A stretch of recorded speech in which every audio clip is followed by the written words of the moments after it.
Христ итгэл ном эрхлэн гарагчдын холбооноос жилдээ 2 удаа буюу дахин аминсны баяр болон Крисмас баяраар номын үзэсгэлэн худалдаа явуулдаг уламжлал тогтсон билээ.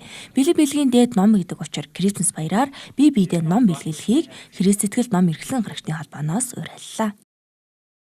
Тэгээ ер нь бол Крисмас баярын үзэсгэлэн худалдаа бол ер нь бол хамгийн том үзэсгэлэн худалдаа гэдгээр бол онцлогтой. Тэгээд энэ үзэсгэлэн худалдаанд бол Монголын томоохон Христ итгэл ном эрхлэн гарагчид бол ер нь бүгд оролцсон гэхэд бол хэсдэггүй Библийн сургуулиуд, номын дэлгүүрүүд, ном эрхлэн гарагчид, хувь хүн болон байгууллагууд бүгдээрээ энэ худалдаанд оролцсон. Тэгээ нэг онцлог нь бол энэ эрхлэн гарагчид өөрсдөө оролцож байгаа учраас номууд бол 30 хүртэл % хямдрах ийм худалдаа болж байгаа.